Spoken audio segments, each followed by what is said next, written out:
A Tribe Called Quest is my favorite musical group ever, and I feel like they are one of the most respected in general. Pretty much anyone who has heard A Tribe Called Quest loves A Tribe Called Quest, but most people's love goes towards the group's first 3 albums, and rightfully so. They are all amazing, each giving us some of the best hip-hop of the 90s. But 30 years ago, they released their 4th album, Beats, Rhymes, and Life, and over the years it has become probably the most underrated project. Many people view Beats, Rhymes, and Life and the Love Movement as sort of add-ons, with some good music but never quite reaching the height of their best work. But I want to shine a light on Beats, Rhymes, and Life because I do think this album is very special. This one is so different than everything we've heard from the group before. It's a little darker and more mature, with each of the MCs having a bit of an edge to them. This change can be attributed to a few different factors.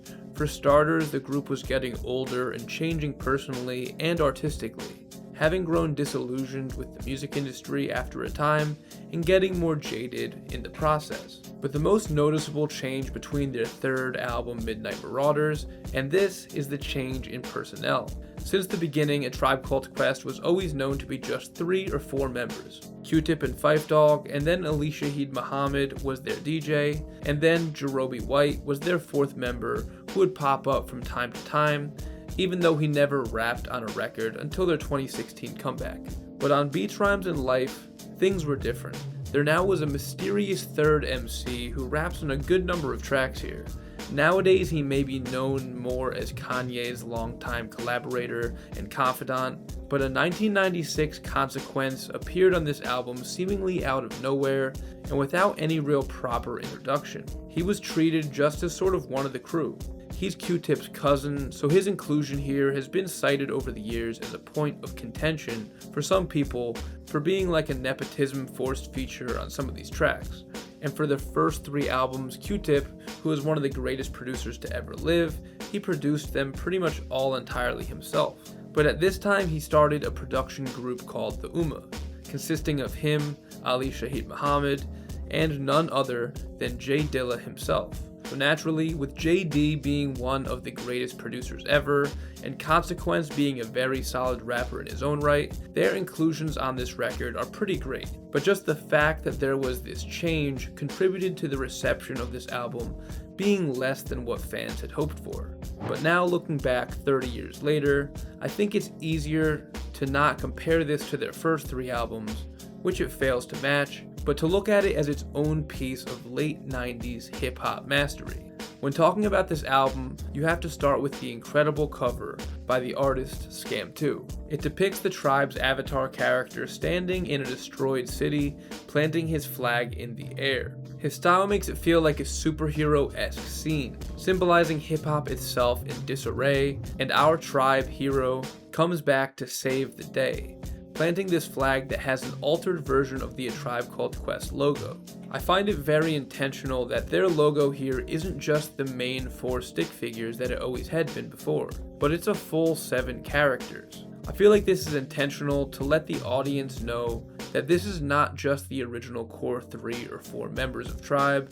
The group was expanding, not only in membership, but in its sound as well. The album starts with the group's most competitive song ever, Phony Rappers. A Tribe Called Quest is a New York group through and through, but they often aren't viewed as being regular New York type street rappers.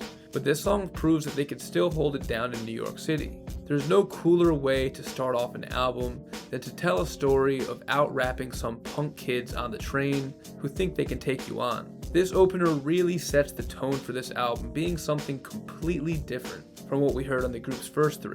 And the instrumental here does just the same, with just this one little drowsy piano melody on top of these drums that are just as bouncy as their earlier stuff, but just a little darker and more spacey to help this feel completely new.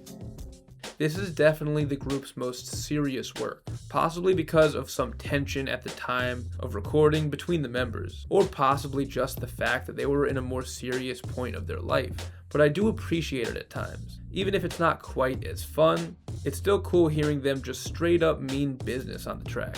but the production is really where the funk can be found on this project. The track Get a Hold is one of the coolest beats of 1996, with this super cool vocal sample, almost feeling like a Gregorian chant of affirmation ringing over and over. As cool and iconic as this is, J Dilla's friend and fellow producer House Shoes has said that this beat took JD only 12 minutes to make, and he was getting frustrated because it was taking him too long. What a legend. The next track, Motivators, is another anthem of positivity, with these inconceivably funky chops from JD, and the first verse on the album, where Consequence really proves that he belongs with this caliber of MC, making these great cultural references in his verse here, and playing really well off of Fife and Tip. Jam is a joint that could really be on any of the 6 A Tribe Called Quest records. It's so fun and great hearing the 3 MCs bounce off each other like this. The beat is so smooth and catchy, and the MCs tell a great story about a guy's first day hitting the joint and then going to a party. It's just one of these days that you'll remember for the rest of your life. The album is actually very underrated when it comes to how great the storytelling is. The very next track has Q-Tip rapping a tale filled with drama when he or his character found his friend hooking up with his wife. One of the things this group does exceptionally well on this record is they are able to reinvent what they've done before. The Pressure has never been one of my favorite songs here, but there are samples from 15 prior A Tribe Called Quest songs in the mix here.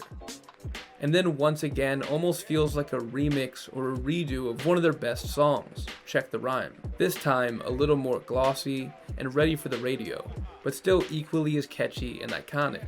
I do really like how this group was willing to go outside of the comfort zone in this album, whether it be getting Tammy Lucas for Once Again, turning the song into pretty much a straight up R&B track, or going outside of the UMA to get Rashad Smith to produce The Hop, which ended up being my favorite song on the album. These risks may have been polarizing at that time and moment, but they are what separates this album to make it special all these years later.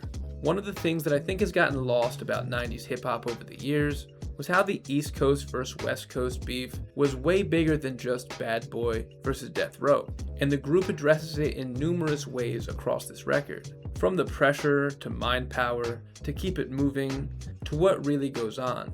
The group was definitely very aware about the changing tides in hip-hop, and were eager to plant their flag as important figures in the East Coast, but still deserving and demanding respect. I will say that the second half of this record gets a little less great than the first half, with the run from Baby Fife's return to Wordplay being the first time on any Tribe record where there's 4 songs in a row that I don't really love. That's not to say they're bad songs, in fact I like them all quite a bit, but it's just a high bar when you're talking about A Tribe Called Quest.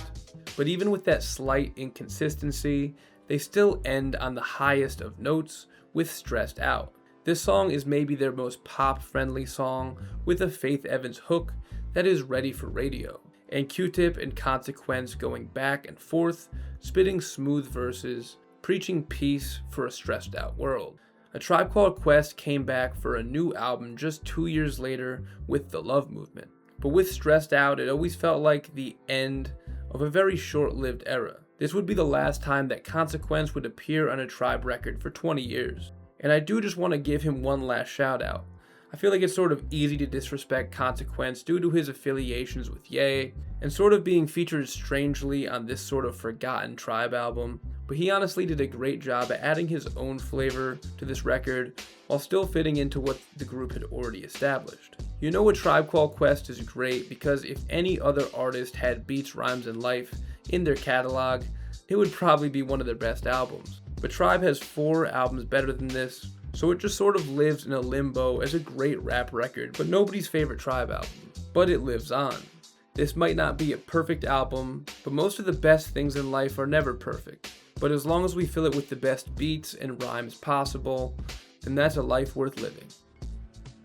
Thanks for watching, everybody. Hope you guys enjoyed this one.